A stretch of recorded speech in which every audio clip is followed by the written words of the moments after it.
মানুষ বলে নারী কিসে আটকায়, নারী বলে মায়ায়, ভালোবাসায়। ভালোবাসা যেমন একজন মানুষকে রোমান্টিক করে তোলে, তেমন হিংস্রও করে। কলেজ শিক্ষক রুশো তার স্টুডেন্টের প্রেমে পড়ে। সেই স্টুডেন্টকে এক গ্যাংস্টার দলবল নিয়ে গ্যাং রেপ করলে পুরো খেল যেন ঘুরে যায়। রুশো তার শিক্ষকতা পেশাকে ভুলে গিয়ে প্রিয় মানুষের নির্মম অত্যাচারকে প্রাধান্য দিয়ে নেমে পড়ে প্রতিশোধের নেশায়। এতে একসময় শিক্ষক হয়ে ওঠে রাক্ষস। যে রাক্ষসকে আটকানোর সাহস কার? এতক্ষণে নিশ্চয়ই বুঝতে পারছেন আমরা কোন মুভির কথা বলছি। হ্যাঁ, আজকে আমরা রাক্ষসের এক্সপ্লেনেশন করতে যাচ্ছি। তবে অনুরোধ থাকবে, গল্পটা ভালো লাগলে অবশ্যই সিনেমা হলে গিয়ে রাক্ষস দেখবেন। যেহেতু মুভিটি এখনো হলে চলছে, তাই আপনাদের পুরো গল্পটি ট্রেলার কাট থেকেই দেখানো হবে। তাহলে আর কথা না বাড়িয়ে এক্সপ্লেনেশন শুরু করা যাক।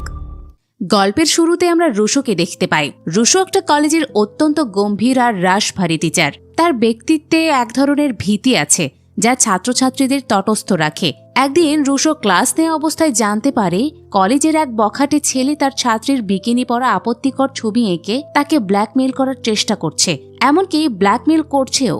রুশো একসময় সেই বখাটে ছেলেকে ধরে ফেলে। তারপর ছেলেটিকে জনসম্মুখে এমন নিষ্ঠুরভাবে মারধর করে যে ছেলেটি চিরতরে পঙ্গু হয়ে যায়। একজন টিচারকে ব্ল্যাকমেইল করার শিক্ষা ছেলেটি পেলে রুশোর প্রতি কলেজের সব স্টুডেন্টসদের ভয় আরও বেড়ে যায়। রুশো নিজেকে কলেজে সেভাবেই উপস্থাপন করতে শুরু করে যেন সে নিজে একাই 100। এর মধ্যেই কলেজের নতুন স্টুডেন্টসদের ভর্তি কার্যক্রম শুরু হলে নতুন স্টুডেন্ট হিসেবে ভর্তি হয় এই গল্পের নায়িকা জুলিয়েট। জুলিয়েট পড়াশোনায় একদমই কাঁচা, কিছুই পারে না। পড়াশোনায় কাঁচা হলেও দেখতে অত্যন্ত সুন্দরী আর স্বভাবে অনেকটাই চঞ্চল প্রকৃতির। সবাই জুলিয়েটকে দেখে হা করে তাকিয়ে থাকলেও জুলিয়েট কাউকে পাত্তা না দিয়ে শুধু সারাক্ষণ রুশো স্যারকেই দেখত। মূলত জুলিয়েট তার প্রেমের ফাঁদে রুশো স্যারকে ফাঁসাতে চায় পরীক্ষায় ভালো নম্বর পাওয়ার জন্য। এজন্য জুলিয়েট নানা অঙ্গভঙ্গির মাধ্যমে স্যার রুশোকে পটানোর কাজে লেগে পড়ে। রুশো সবকিছু খেয়াল করলেও বাইরে থেকে একদম নির্বিকার থাকে, কোনো প্রকার পাত্তাই দেয় না জুলিয়েটকে। জুলিয়েটও তো নাছোড়বান্দা, সে কোনোভাবেই রুশোর পিছু ছাড়বে না। একদিন রুশো ক্লাস শেষে গাড়ি নিয়ে বাড়ির উদ্দেশ্যে বের হলে জুলিয়েটও গাড়িতে উঠতে চায়, বলে তাকে যেন বাসায় ড্রপ করে।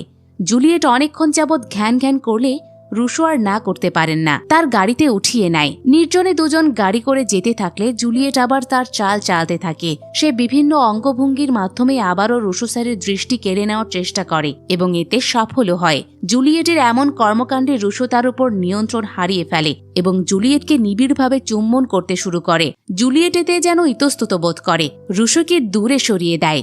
সেই সাথে বলে, আমি আসলে আপনাকে সেভাবে লাইক করি না। আপনার দৃষ্টি আকর্ষণ করেছিলাম শুধুমাত্র পরীক্ষার খাতাতে ভালো নম্বর পাওয়ার আশায়। তাছাড়া আমি আপনাকে ভালোবাসি না। সবটা ছিল আসলে দুষ্টুমি। কিন্তু রুশো তো অলরেডি জুলিয়েটের প্রতি আসক্ত হয়ে পড়েছে। আসলে রুশো অনেক আগেই জুলিয়েটকে পছন্দ করে ফেলেছিল, কিন্তু কোনো পাত্তা দেয়নি। সে একজন টিচার আর জুলিয়েট তো স্টুডেন্ট, তাই সেভাবে পাত্তা দেয়নি। কিন্তু যখন সে পাত্তা দিল তখন দেখলো সবটাই আসলে মিথ্যা। কিন্তু রুশো চুপচাপ থাকার পাত্র নয়। জুলিয়েটের উপরে ভয়ঙ্কর অধিকারবোধ খাটানো শুরু করে রুশো। জুলিয়েট যেখানে যায় সেও সেখানে যায়। কলেজের রুশো জুলিয়েটের উপর এক প্রকার প্রভাব বিস্তার করে। রুশো দিনকে দিন জুলিয়েটকে আরো বেশি ভালোবেসে ফেলে। একদিন রুশো জুলিয়েটকে সারপ্রাইজ দিতে চলে যায় তার বাসায়, কিন্তু বাসায় গিয়ে জানতে পারে জুলিয়েট আসলে বাসায় নেই। তাই রুশো ফোন করে জুলিয়েটের বান্ধবী রিতাকে, জিজ্ঞেস করে জুলিয়েট কোথায় গিয়েছে। যেহেতু টিচার, তাই রিতা সত্যি আর গোপন করতে পারে না। তাই ভয়ে ভয়ে রিতা জানায় জুলিয়েট গিয়েছে স্থানীয় কুখ্যাত অপরাধী সোহেল মণ্ডলের কাছে। তার সাথে সে বাইরে ঘুরতে গিয়েছে।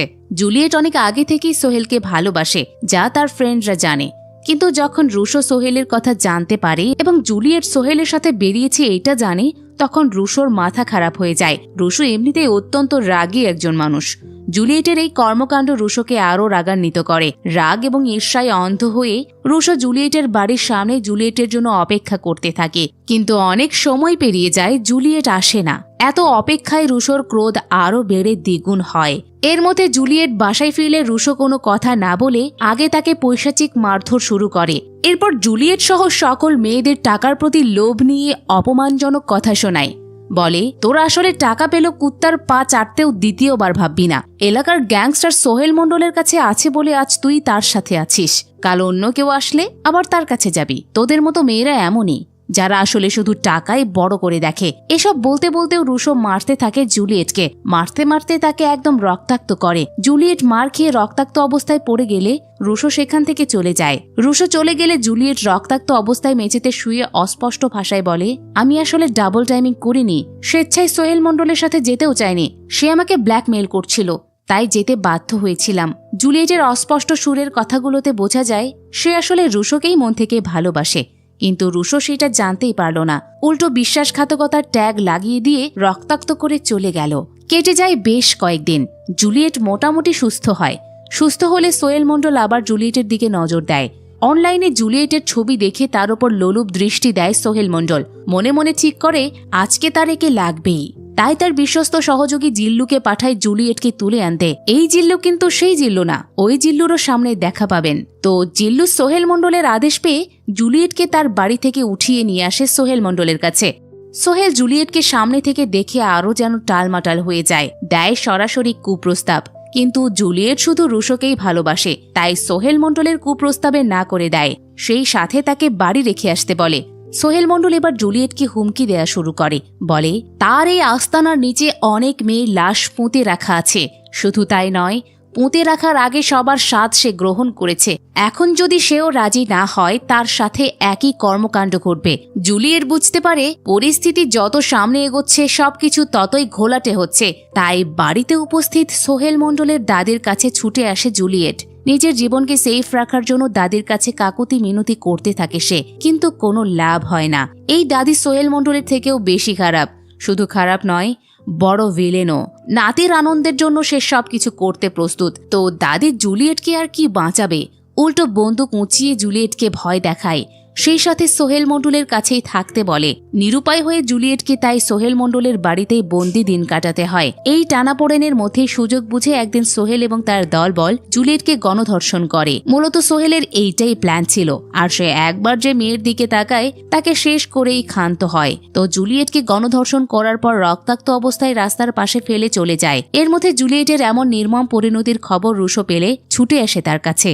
রুশো এর পর জুলিয়েটকে উদ্ধার করে নিয়ে আসে হসপিটালে নিয়ে যাওয়ার পর রুশো মারাত্মক জখম হয়ে কাতরাতে থাকা জুলিয়েটের পাশে বসে প্রতিজ্ঞা করে সোহেল মণ্ডলকে মেরে তার রক্ত দিয়ে যতক্ষণ না সে গোসল করবে ততক্ষণ তার শান্তি নেই। আর সে বলে, রক্ত দিয়ে গোসল করার পর আমি তোমাকে বিয়ে করব জুলিয়েট, তুমি কোনো চিন্তা করো না, তোমার কিচ্ছু হবে না। রুশোর যে কথা সেই কাজ। একটা বালতি আর বন্দুক নিয়ে সোজা সোহেল মণ্ডলের আস্তানায় হানা দেয়। এরপর সমানে গুলি চালিয়ে মেরে ফেলে সোহেল মণ্ডলের অনেক লোকদের। একসময় রুশো এবং সোহেলের সাথে শুরু হয় হ্যান্ড টু হ্যান্ড ফাইট। এই ফাইটে সোহেল মণ্ডল রুশোর সাথে পেরে ওঠে না। প্রচন্ড মার খেয়ে সোহেল মণ্ডল আধমরা হয়ে থাকলে আসল জায়গায় গুলি করে 20 সেকেন্ডের মধ্যে সোহেল মণ্ডলের কিচ্ছাই খতম করে দেয়। সেই সময় সোহেল মণ্ডলের এক চেলা রুশোকে মারার জন্য পিস্তল তাক করলে সেখানে রিয়েল জিল্লু এসে সোহেল মণ্ডলের চেলাকে গুলি করে রুশোকে সেভ করে। এই জিল্লু কে সেটার কথা হয়তো আপনাদের মনে পড়েছে। যারা বরবাদ দেখেছেন তাদের কাছে প্রিয় একটা চরিত্র জিল্লু। এই জিল্লু রুশোর কাছে কিভাবে আসলো সেটাই ভাবছেন তো? তা খুব শীঘ্রই জানতে পারবেন। তো সোহেল মণ্ডলের কিচ্ছা খতম করে কথা অনুযায়ী সোহেল মণ্ডলের রক্ত দিয়ে সে গোসল করে। যেহেতু রুশো প্রভাবশালী গ্যাংস্টার সোহেল মণ্ডলকে মেরেছে, তাই রুশোকে মারার জন্য অনেকে পিছু লাগে। এতে রুশো গ্যাংস্টারের নাম লেখায়। সোহেল মণ্ডলকে মারায় অলরেডি রুশোর নাম ডাক হয়ে গিয়েছিল, তাই তার দলে অনেকে চলে আসে। রুশো শিক্ষকতা বাদ দিয়ে ফুল টাইম গ্যাংস্টারের খাতায় নাম লেখায় এবং ধীরে ধীরে আন্ডারওয়ার্ল্ডের ডন হয়ে ওঠে। সবাই রুশোকে দেখলে সালাম দেওয়াও শুরু করে, কারণ এই রুশো অন্যান্য গ্যাংস্টারের চেয়েও বেশি প্রভাবশালী। এই পর্যায়ে আমরা দেখতে পাই রুশোর বাবা আলিরাজকে, যিনি দেশের সবচেয়ে বড় অস্ত্র উৎপাদনকারী কোম্পানির মালিক। চারিদিকে অনেক নাম ডাকাছে। বরবাদের আরিয়ান মির্জা মারা যাওয়ার পর জিল্লু তার বিশ্বস্ত বসকে হারিয়ে একাকী হয়ে পড়লে আলিরাজ তার পিএস হিসেবে জিল্লুকে নিয়োগ দেয়। সেদিন রুশোকে বাঁচাতে সোহেল মণ্ডলের আস্তানায় জিল্লুকে রুশোর বাবাই পাঠিয়েছিল। যেহেতু রুশো এখন আন্ডারওয়ার্ল্ড ডন, তাই তার শত্রু অনেক। তাই আলিরাজ তার ছেলের সুরক্ষার কথা ভেবে জিল্লুকে রুশোর বডিগার্ড বানায়। যদিও জিল্লু রুশোর বডিগার্ড হতে রাজি হয় না, কারণ সে এখনো আরিয়ান মির্জা তথা শাকিব খানের প্রতি লয়াল। কিন্তু আলিরাজের জোড়াজুড়িতে জিল্লু হয়ে যায় রুশোর বডিগার্ড। রুশো জিল্লুর মতো বিশ্বস্ত কাউকে বডিগার্ড তথা পিএস হিসেবে পেয়ে খুশিই হয়। কিন্তু এর মধ্যে রুশোর বিয়ে নিয়ে পরিবারের মাঝে ঝামেলা শুরু হয়। রুশো বিয়ে করতে চায় জুলিয়েটকে। রুশোর চাচা আবার তার নিজের মেয়ের সাথে রুশোর বিয়ে দিতে চায়। এই নিয়েই দুই পক্ষের মধ্যে ঝামেলা বাঁধে। তখন রুশো তার চাচাতো বোনের এক গোপন সম্পর্কের কথা ফাঁস করে দিয়ে অপমান করে। চাচাতো বোনের যে অন্য জায়গায় অ্যাফেয়ার আছে সেইটাই সে প্রকাশ করতে চেয়েছে। চাচা ছিল তাদের থেকেও অনেক বিত্তবান। রুশোর থেকে নিজের মেয়ে সম্পর্কে এইসব কথা শুনে চাচা রেগে যায় তার উপর। রুশোর মা বাবাকে নিচু জাতের সাথে তুলনা করে অনেক অপমান করে। রুশো অপমান সহ্য করতে না পেরে বাড়ি থেকে চলে যায়। পরবর্তীতে রুশো তার বাবাকে সবকিছু ভালোভাবে বুঝিয়ে মিটমাট করে হুইল চেয়ারে বসা অবস্থা জুলিয়েটকেই বিয়ে করে। হুইল চেয়ারে বসা অসুস্থ জুলিয়েটকেই বিয়ে করে। রুশো তার কমিটমেন্ট রেখে জুলিয়েটকে বিয়ে করায় জুলিয়েট অনেক খুশি হয়। কিন্তু এই খুশির মধ্যেই বিয়ে বাড়িতে চাচা এসে জুলিয়েটের অতীতের কথা তুলে জঘন্যভাবে অপমান করতে থাকলে রুশো আর নিজেকে সামলাতে পারে না। সোজা রুশো চাচাকে হুমকি দিয়ে বলে, এরপর যদি আর কখনো নাক গলাতে দেখি তাহলে শরীর চিটে একদম মরিচ লাগিয়ে দেব। ব্যথা কোথায় কোথায় লাগবে তখন বুঝতে পারবেন। চাচা রুশোর থেকে এমন হুমকি পেয়ে একদম চুপ হয়ে যায়। সোহেল মণ্ডলের পরিবারে সে একাই শুধু গ্যাংস্টার ছিল না, তার দুই ভাইও বড় গ্যাংস্টার। এতদিন ধরে তারা ছিল জেলে। সোহেল মণ্ডলের মৃত্যুর খবর জানার পর থেকে তারা রুশোকে মারার জন্য দিন গুনছিল। অবশেষে সোহেল মণ্ডলের হত্যার প্রতিশোধ নিতে জেল থেকে বের হয় দুই ভাই। বড় ভাই শাতাফ ছিল প্রচন্ড হিংস্র, যে কিনা সারাক্ষণ একটা বাঘ সাথে নিয়ে ঘোরে। এই বাঘ নিয়ে ঘোরার এক ইন্টারেস্টিং ঘটনা আছে। ছোটবেলায় শাতাফ চিড়িয়াখানায় গেলে একটা বাঘের বাচ্চা দেখতে পেয়ে তার মনে ধরে, তাই বাচ্চাটি পালার জন্য শাতাফ নিয়ে যেতে চাইলে চিড়িয়াখানা কর্তৃপক্ষ রাজি হয় না। শাতাফও একদম নাছোড় বান্দা চিড়িয়াখানায় উপস্থিত সকল লোকদের মেরে বাঘের বাচ্চাটি চিড়িয়াখানা থেকে নিয়ে এসেছিল। তারপর নিজে পেলে পুষে বড় করে। সেই ছোট বাচ্চাটা এখন বড় দানবে পরিণত হয়েছে। সেই বাঘ নিয়েই শাতাফ সব সময় চলাফেরা করে। তো তারা দুই ভাই জেল থেকে বাড়ি আসলে দাদি তাদেরকে সোহেল মণ্ডলের মৃত্যুর বদলা নিতে বলে। দাদির নির্দেশ পেয়ে সোহেলের ছোট ভাই কোনো কালক্ষেপণ না করে দলবল নিয়ে চলে আসে রুশোর পরিবারের কাছে। তারপর রুশোর পুরো পরিবারকে নির্বিচারে মেরে ফেলতে শুরু করে। শুধু তাই নয়, সবাইকে মেরে ফেলার সময় দাদি আবার লাইভে দেখতে থাকে ভিডিও কলের মাধ্যমে। তারা রুশোর বাবাকেও নির্মমভাবে মারে। এখানে রুশোর চাচা যোগ দেয় সোহেল মণ্ডলের ভাইয়ের সাথে, অর্থাৎ চাচাও নিজের হাতে মারতে থাকে নিজেরই রক্তদের। সেইটা কিনা শুধুমাত্র রুশো তার মেয়েকে বিয়ে করেনি বলে। অবশ্য এখানে আরো কিন্তু ছিল। এর মধ্যে রুশো বাড়ি আসলে দেখে চারিদিকে শুধু ফ্যামিলির লাশ আর লাশ। চোখের সামনে পরিবারের লাশের স্তূপ দেখে রুশো একদম স্তব্ধ হয়ে যায়। সে ইমোশনালও হয়, কিন্তু আবার তার রক্ত টকবক করে ফুটতে থাকে। চরম প্রতিশোধের নেশা রুশোকে জেকে ধরে। ঠিক তখন সোহেলের ছোট ভাই দাদিকে ভিডিও কলে রেখে রুশোকে মারতে আসলে রুশো হিংস্র হয়ে সোহেলের ছোট ভাইকে নির্মমভাবে মারে, যা দাদির লাইভে দেখে। সোহেলের ভাইকে মারার পর রুশো পিছু নেয় তার চাচার, কারণ তার চাচা তাদের সাথে বিশ্বাসঘাতকতা করছে। একসময় চাচাকে ধরে। আগের বারের কথা অনুযায়ী বুক চিরে সেখানে কাঁচা মরিচ লাগিয়ে চাচাকে মেরে ফেলে। ছোট ভাইকে মৃত দেখে বড় ভাই শাতাফ বাঘ নিয়ে সেখানে চলে আসে। সচরাচর বাঘ হয় হিংস্র, কিন্তু শাতাফের বাঘের মধ্যে হিংস্রতা ছিল না, তাই রুশোকে আর বাঘের সাথে লড়তে হয় না। রুশো শুধু লড়ে শাতাফের সাথেই। আর এখানে শাতাফকে শেষ করে 3 ভাইয়ের চ্যাপ্টার একদম খতম করে রুশো। শাতাফকে মারার পর বাঘ নিয়ে রুশো আর জিল্লু হাজির হয় দাদির কাছে। এসে বলে, খুব তো নাতিদের নিয়ে বড়াই করছিলেন, আমাকে মারার জন্য নাতিদের পাঠিয়েছিলেনও। কই এখন আপনার নাতিরা? সবাইকে মেরে তো একদম শেষ করে দিয়েছি, নিশ্চয়ই আমাকে মারতে ইচ্ছে করছে। এইটা বলে রুশো তার হাতের পিস্তল দাদির হাতে তুলে দেয় আর তাকে বলে দেয় যেন গুলি করে মেরে ফেলে। দাদিও রেগে গিয়ে গুলি করতে চায়, কিন্তু কোনো বুলেট বের হয় না। দাদি দেখে যে পিস্তলে আসলে কোনো বুলেটই নেই। রুশো এরপর দাদিকে মনে করিয়ে দেয় তার বাবার তৈরি অস্ত্র তার কোনো ক্ষতি করবে না। এসব বলে দাদের বাড়ি থেকে চলে যায়। 3 গ্যাংস্টার ভাই শেষ বলে কি মনে করছেন? মুভিটি কি এখানেই শেষ? না, একদম না। কেটে যায় বেশ কয়েক বছর। রুশোর এক মেয়েও আছে। রুশো তার স্ত্রী জুলিয়েট এবং তাদের ছোট্ট মেয়েকে নিয়ে সমুদ্র সৈকতে শান্তিতে সময় কাটাচ্ছিলেন। কিন্তু হঠাৎ সেখানে এক টাক মাথার রহস্যময় ভিলেন হাজির হয়, যে কিনা হুবহু দেখতে রুশোর মতো। ধারণা করা যায় এটা রুশোর যমজ ভাই। তো সে রুশোকে বন্দি করে মেয়েকে শিকলে বেঁধে কুকুরের মতো টেনে নিয়ে যায়, যেন পোষা কুকুর। এরপর রুশোর চোখের সামনে তার মেয়ে এবং স্ত্রী জুলিয়েটকে বীভৎসভাবে হত্যা করে। রুশোকেও মারাত্মকভাবে জখম করে ফেলে দেয় আগুনের লেলিহান শিখায়। আগুনে জ্বলতে থাকে রুশো, কিন্তু নিজেকে কয়লা বানানোর আগেই ধ্বংসস্তূপ থেকে আবারও এক পোড়া চোখ নিয়ে জেগে ওঠে। মুভিটি এখানে শেষ হলেও আগুনে পুড়ে যে হিংস্র রুশোর আবির্ভাব ঘটে তার দেখা পেতে কিনা অপেক্ষা করতে হবে এখন রাক্ষস 2 এর জন্য। অর্থাৎ মুভিটি এখানেই শেষ হয়। কিন্তু প্রশ্ন জাগে, রুশোর যমজ ভাই কেন রুশো সহ রুশোর পরিবারকে মারতে গেল? হয়তো এর উত্তর আমরা দ্বিতীয় পার্টেই পাবো।